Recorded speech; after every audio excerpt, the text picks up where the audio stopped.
እሺ መምህር ስሙራ ላምሮ ባላለው በኢትዮጵያ ኦርቶዶክስ ተዋሕዶ ቤተክርስቲያን ደብረ ነጎድጓድ ቅዱስ ዮሐንስ ቤተክርስቲያን ውስጥ የስብከተ ወንጌል ክፍል ኃላፊና የትርጓሜ መጽሐፍት መምህር ነኝ። የመጀመሪያው ሐሌው ሁለት አይነት እንደሆነ በቤተክርስቲያን አባቶች ትምህርት ተሰጥቶበታል። ሁለት አይነት ሐሌው አለ። ምንድነው?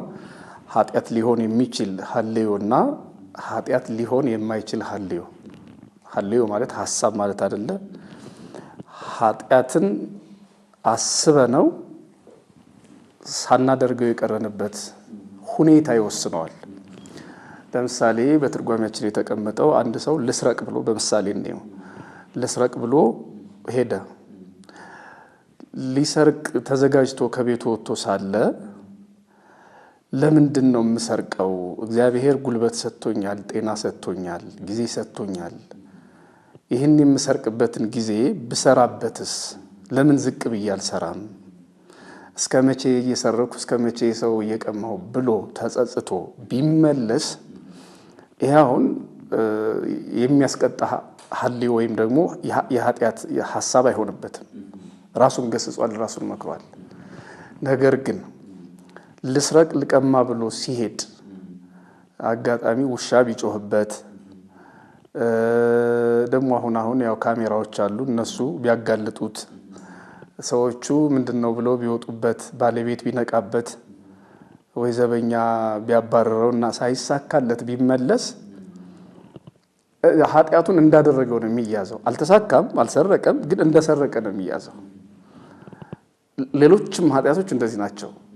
ቀንና ሁኔታ ቦታ ቢመቻችላቸው የሚያደርጉትን ሐሳብ ካሰቡ ሰዎች እንዳደረጉት ኃጢአት ይቆጠርባቸዋል።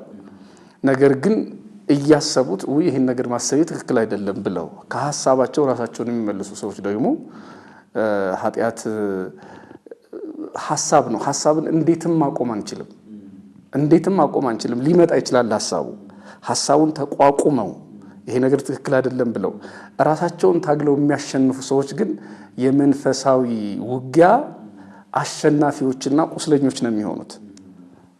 እና እንዲያውም ሌላውን ከማሸነፍ ይልቅ ራስን ማሸነፍ የሚባለው ቅዱስ ዮሐንስ አፈወርቅ በሌላ ሰው ላይ ከምትዘምት ራስ ላይ ዝመትና ራስህን አሸንፍ እያሉ የሚገልጹት ምክር የሱ ቃል ገላጭ የሚሆኑ እንደዚህ አይነት ሰዎች ናቸው። ራስን እንደማሸነፍ ትልቅ ነገር ስለሌለ ማለት ነውና በሐሳብ የሚመጣ ሐሳብ አይምጣ ማለት ፈጽሞ አይቻልም። ድንገት ለቅዳሴ በቆምንበት ለኪዳን በየትኛውም መንፈሳዊ ስፍራ ላይ ክፉ ሐሳብ ሊመጣብን ይችላል።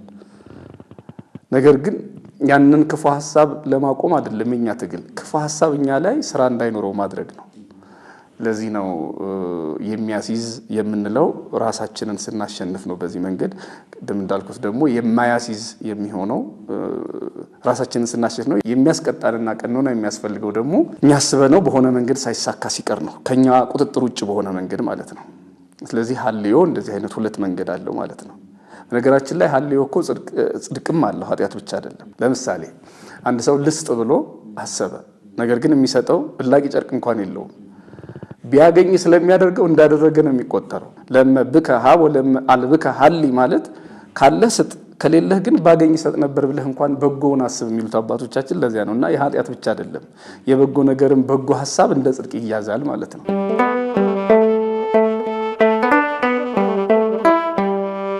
አሁን የእመቤታችን ትንሽ ለየት የሚለው ምንድነው? በሐሳብሽ ድንግል ነሽ ሲባል ማንም ከፍጡራን መካከል የሐሳብ ድንግልና ያለው የለም።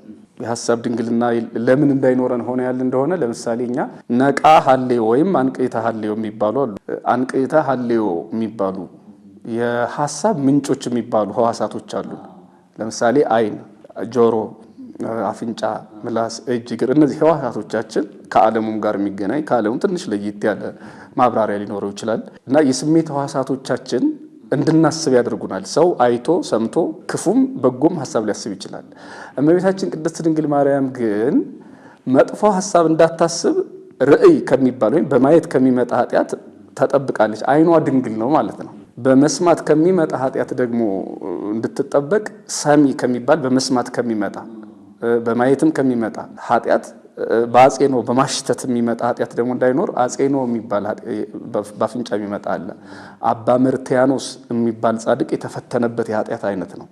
አንዲት ዘማዊት ሴት ዝሙት የሚያነሳሳ ሽቱ አሸተተችው ጭሳ።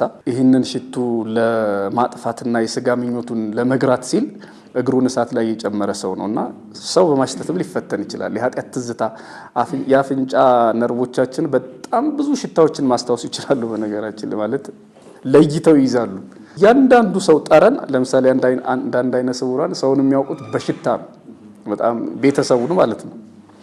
እና ምን ለማለት ነው በሽታ የሚመጣ ኃጢአት አለ። ለማንኛውም ግን እመቤታችን ቅድስት ድንግል ማርያም እነዚህ አንቅዕተ ሀልዮ ሐሳብን ሊያመጡ የሚችሉ ነገሮች በሙሉ ሐዋሳቶቿ ደናግል ስለሆኑ የእመቤታችን የሐሳብ ድንግልና ከዚህ የመጣ ነው። ለሌሎች ግን ለፍጡራን ለማንም አይቻልም። ርዕሰ መነኮሳት የምንላቸው አባቶቻችን በሙሉ በኃጢአት ወይም በሀልዮ በማሰብ በድለዋል። ለምሳሌ እንጦንስን ብንመለከት እኮ እንጦንስ ከዕለታት በአንድ ቀን በድሏል በማየት እና እናንተ ሴቶች እዚህ በረሃ ውስጥ የምትሰራላችሁ ይሄ መነኮሳት መኖሪያ ነው ብሎ ሲናገራቸው እንጦኒ ለመኮን ከመነኮሰ ሁር ገዳም እንጦኒ መነኩሴ ከሆንክ ዓይንህ እኛን ወደማያይበት ቦታ ሂድ ሲሉት ወደ ራቅ ወዳለ ስፍራ እንደሄደ ይነገራል በታሪኩ ላይና ማንም ሰው ቢያንስ በማድረግ ባይበድል በመናገር ባይበድል ከሐሳብ ንጹህ ሊሆን የሚችል ማንም ፍጥረት የለም ከቅድስት ድንግል ማርያም በስተቀር። ስለዚህ ይሄ የብቻዋ ጸጋዋ ነው።